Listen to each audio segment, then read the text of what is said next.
Today is called I Failed Him. I don't know about you, but here's my story. I've failed God. I failed my husband. I failed my friends. I failed my family. I failed my daughters. I failed and I hate it. I hate it when I fail my boss.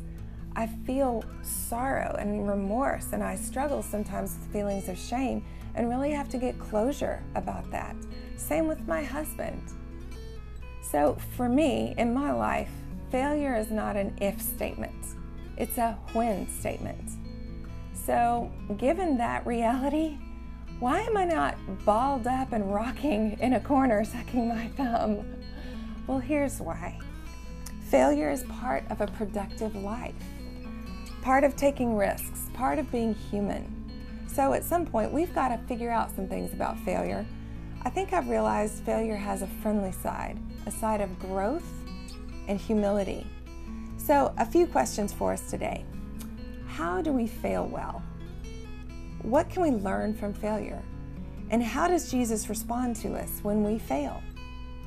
One of Jesus' closest 3 friends failed him miserably, publicly, and pridefully. Peter failed Jesus. Let me tell you the story, and I want you to listen for some things.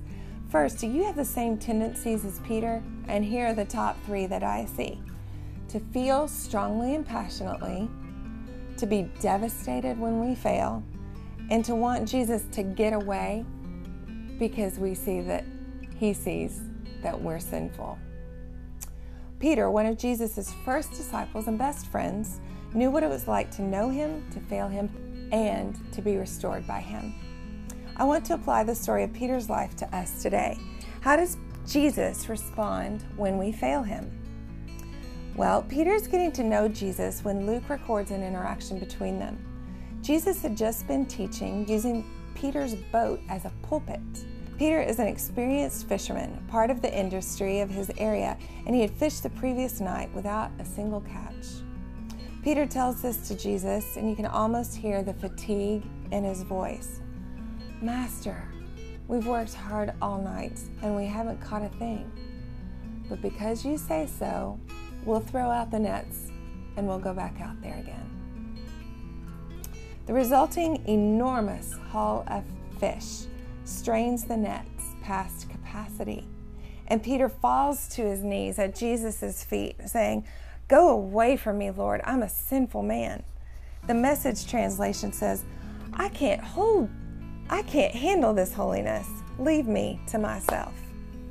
Well, Jesus tells him not to be afraid, that from now on, he would catch men rather than fish, bringing them into the net of the kingdom of God. While Jesus is getting to know Peter, he changes his name from Simon to Peter, which means rock, saying, "On this rock, I'll build my church." That's quite a vision for a person's life. Jesus sees something Peter doesn't see in himself. Fast forward a few years to the night before Jesus is crucified. Peter, with his passionate personality, has pledged his love, his loyalty, and his forever friendship to Jesus in face of threats to Jesus' life. He swears he'll go to death with Jesus and never desert him. Jesus looks straight at Peter and declares that within the next several hours, he will deny him 3 times. Peter refuses to hear it. He can't fathom failing Jesus now. As Jesus predicts, after a failed attempt at battle, Peter runs away as Jesus is arrested. When Jesus is on trial, Peter denies knowing Jesus or even being associated with him. He fails in every way that he said he wouldn't. When Jesus is being moved during one of the trials, his eyes catch Peter's eyes. The timing is almost unthinkable. Immediately after Peter finishes speaking his 3rd denial, while the words are still hanging in the air, Jesus turns and looks at Peter and sees him. Peter is devastated. He's pierced to the soul, grieved to the very core of his being, and he leaves that area and he weeps. We do this too. We fail God daily, hourly, in our thoughts, our actions, in our core. So let's keep following this story of one of Jesus' very close friends and see what happens. How does Jesus respond to Peter during this time of immense failure? Well, look at these 4 things with me. First, Jesus moves toward him. Aren't you glad? He finds him when he's alone so they can have a talk. Second, Jesus restores and forgives. During that talk and until he ascends, Jesus engages Peter, calling him to love, to be faithful, and to work with his believing brothers.